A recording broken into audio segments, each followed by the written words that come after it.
Good morning to you. Thanks for joining us and welcome to After GMS. I'm Tanya Rivera filling in for Tracy McCain. And this morning we're here with the regulars, right? The people who work from home that you see every single morning. So we got Stacey Spivey and Megan Malaris and Taran Kirksey. And of course, we're all on our phones or our iPads so that we can connect with you as well on Facebook as we are having this conversation. All right. How about Taran, you get us kicked off because this is the 3-day weekend and it looks like it is July. Oh yeah, definitely. Typical July weather out there, at least as we go through the next several days. We're looking at temperatures in the low to mid 90s today and tomorrow. Today will stay dry with lots of sunshine. Tomorrow we'll see the chance of an isolated pop-up shower or thunderstorm. Most of us though will stay dry. However, 20% chance is high enough that you do need to keep an eye to the sky just in case you end up under one of those stray showers or storms tomorrow.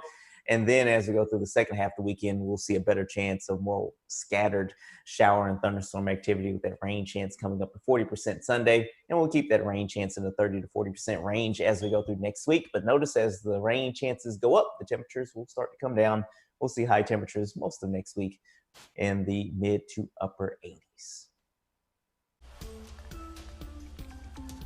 All right, it is 7:46. Before we get to today's talkers, we want to get to some headlines this morning. We'll start with the latest on COVID-19 here in North Carolina as health leaders decide when to launch phase 3 and what to do about schools this fall. They're looking at key trends. We learned new cases increased by more than 1,600 as of yesterday's update. That was down from the record set the day prior, but hospitalizations reached their second highest number thus far, at least based on the data we received yesterday. Let's take a closer look at that. 93% of hospitals had turned in their data, which shows at least 912 patients in the hospital, up 11 from Wednesday, and the most since the record set on June 23rd. Approximately 35% of available ventilators are in use, but remember those ventilators are for all ailments, not just COVID. There are now more than 68,000 total cases across the state. At least 71% of them are presumed recoveries. Sadly, though, since Wednesday's update, 18 more people died. All right, we're going to get another update of those numbers coming up at noon today. But now we want to kind of turn to what's happening because of those numbers. The downtown Greensboro Fun 4th Festival, of course, was canceled over concerns of coronavirus. Today would have been the kickoff for the event in Center City area. And that's where we find WFMY News 2's Candace Redd. This morning, downtown Greensboro is quiet, but around this time last year, you would have seen people walking around, getting a glimpse of the city preparing for the Fun 4th Festival. Right now, you're looking at video of last year's Fun 4th Festival before the coronavirus pandemic hit the U.S. City leaders and organizers made the tough decision to cancel this year's Fun 4th Festival due to the health crisis. Well, the 46th annual celebration would have been held today and tomorrow with a freedom race, street festival, American block party, and fireworks show. The patriotic event usually draws a crowd of more than 100,000 people to the Elm Street corridor each year. The cancellation of the event is a major financial hit to downtown Greensboro. Now, even though the festival is primarily free, it still manages to bring reportedly more than $1.5 million in economic impact. Festival goers spend big each year at the hundreds of vendors, restaurants, retailers, and other businesses associated with the event. It's a hit all around the board for the community because it's everybody's downtown, and it's a hit for the restaurants and the retailers. And so please, I hope folks will come downtown and still support the retailers and the restaurants because they're still open. Even though the Fun 4th Festival is canceled this year, the city is still working on a plan to bring revenue back to downtown Greensboro. Well, that plan includes a possible reopening of downtown Greensboro Street Festival in August under tight CDC guidelines. Well, for more details on that, all you have to do is visit our website. That's WFMYnews2.com. All right, that brings us to our first conversation. So, Stacey, let's talk about it. Yeah, so as Candace was mentioning, the Fun Fourth Festival in downtown Greensboro unfortunately closed or canceled because of the coronavirus. That was one of the things that I had planned on going to. I didn't have a chance to last year. I was working. I got to go out for just a little bit, but I didn't really get to enjoy it. So sadly not able to do that this year. And I know for a lot of people, your plans have probably changed because of the coronavirus, but we want to know what your plans may be. And if they have changed, you can go ahead and start typing away right now on Facebook Live. We'd love to hear from you and what you are up to this holiday weekend. And while I pull up my script, if I can find it, there it is. So a lot of cities have obviously canceled their public fireworks displays because of the coronavirus, including here in the Triad, just like you heard Candace talk about. But there still are a number of large-scale displays that are moving forward that you can watch from the safety and comfort of your living room. For example, Macy's in New York City has reportedly been having small unannounced displays in every borough of the city throughout the week. Also, PBS is having a big show tomorrow. So you can find that full list of places that you can watch fireworks shows from your home. It's on our website, WFNYnews2.com. And I did want to mention, because tonight I'm going to be grilling. Well, I'm going to be eating. My husband's going to be grilling. But I love Google Trends did this thing where they showed every state, the most Googled how to grill for every state. And North Carolina, it seems like most people are searching how to grill mahi-mahi. Kind of interesting. You know why? Because we don't do mahi, we do barbecue here, right? Wouldn't you say that maybe that is why? I think that's a good explanation. Yeah, I'm a pescatarian, and so my husband's a huge meat eater, but we always have to grill different things for each of us when we're having a cookout. So he likes the big meaty steaks and big juicy burgers, and I'm all about like the salmon or the mahi-mahi. So I was really pleased with seeing this top trending search result. People are coming more over my way and liking the fish. Or at least trying to figure out how to cook it because they don't know what to do with it, right? So, Taran, you have a book. Well, true. I mean, it's old school, but I like it. Yeah. Okay, show it off. You have to show this off. I don't read as much as I used to, as much as I should. I have all these books from college, but mainly I just read barbecue books now and books about stuff like that. So, I'm pretty good at doing ribs on the smoker, but I'm still learning my way around a brisket on the smoker. So I'm gonna give it another shot tomorrow. And isn't it like something about the way you cut the brisket? If you cut it the wrong way, it's really tough. So you have to cut it the right way. Yeah, it's a whole situation. Yeah, so you have to put it on the smoker a certain way. Some people disagree on what you have to do with that. Some people wrap it with aluminum foil. Other people wrap it with butcher paper. People cook it at different temperatures. So I'm kind of finding my way, which way I like the best. But yeah, once it's done and you let it rest for a while, because it kind of continues to cook even after you take it off the smoker, you have to cut it, I believe, like with the grain of the meat. So it has to be sliced the right way. If you go to Texas and you make a brisket and you don't slice it the right way, they'll kick you out the state. That's just what they do. All right, and let's see. And there's St. Louis barbecue too. We could talk about that another day. All right, so I see some people saying that some of the things that they're going to be doing for July 4th, and one of the things is they are going to be watching Hamilton.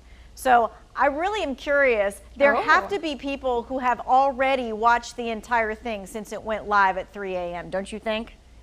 Oh yeah, definitely. Taran, There's a lot of Hamilton fans, and as soon as 3 a.m. rolled around, I'm sure they set an alarm and were like, okay, we got to go ahead and watch this.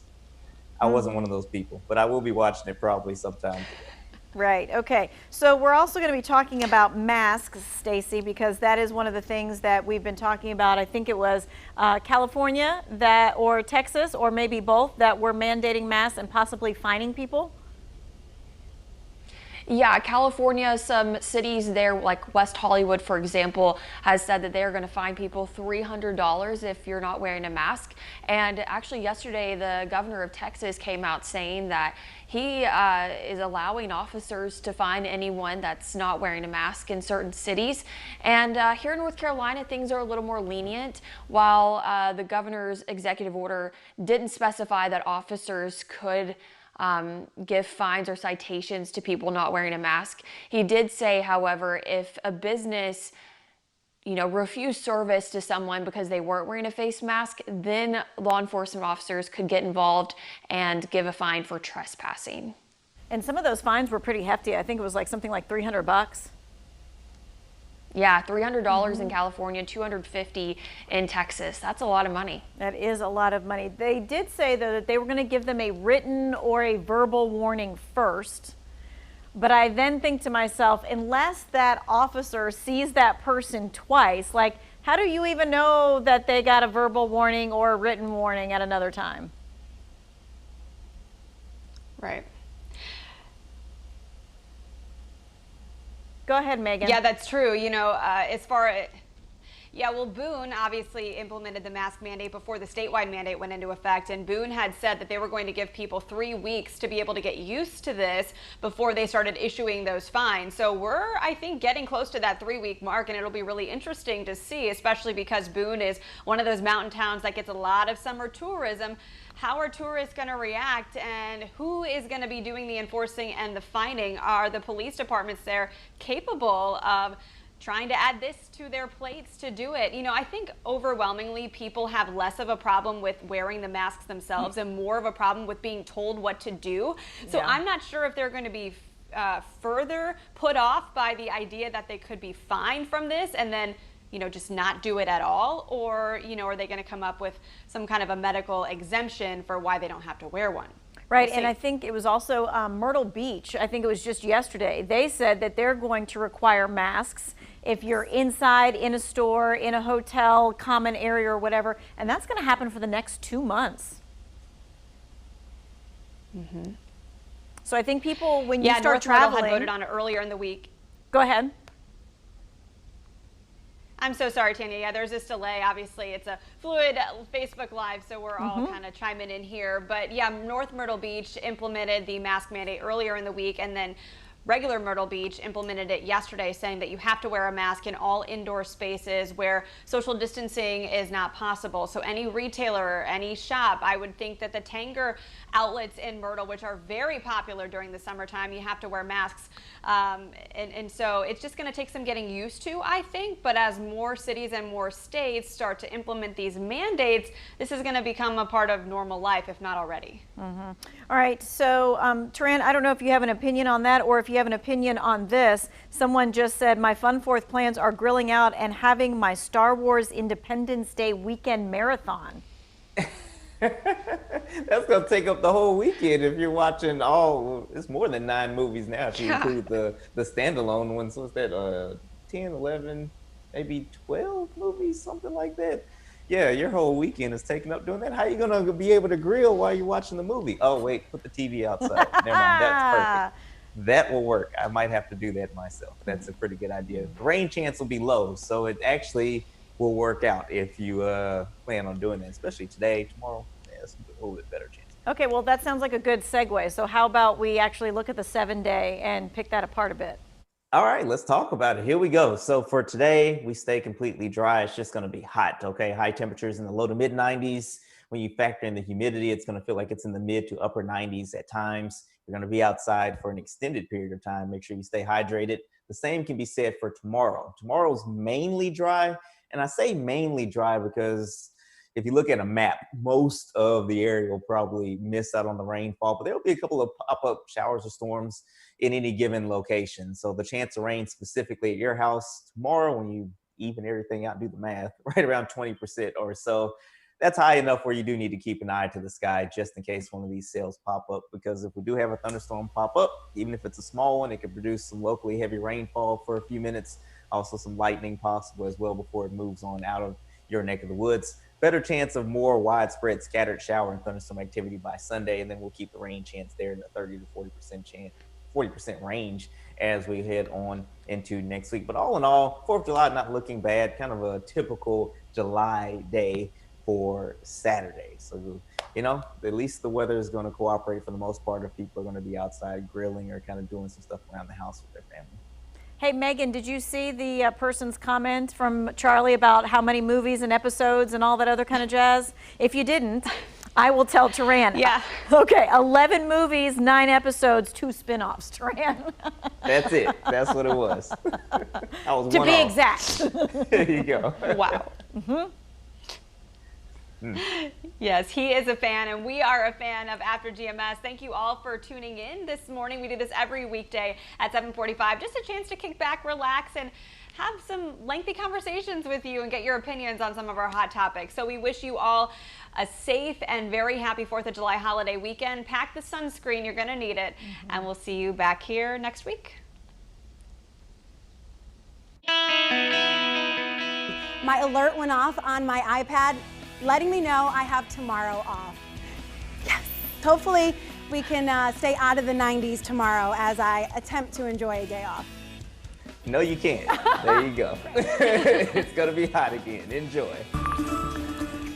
Welcome back to the Good Morning Show. Today is Wednesday, July 1st. I cannot believe I am blocking my good friend Stacey Spivey. This week, mark your calendars. Hamilton streams live on Disney Plus this week. All right, Taran, don't miss your shot. I'm not gonna miss my Oh, yeah. shot. I love it. It's so good. I still sing the songs in the shower loud and off key. It's a terrible sound, but it makes me feel good to get my day started. You had me at the TMI part with where you sing it, so we are going to break. And we'll There be you go. right back with more of the Good Morning Show after this. And Megan, you have fireworks in your screen here, so I guess we'll talk about that in just a little bit. Well, I was just telling our director that, it's stuck apparently on 4th of July. It will not change. So unless I reboot my computer, it won't refresh. To look ahead to July, we can also look ahead to more heat and humidity, Taran. No changes.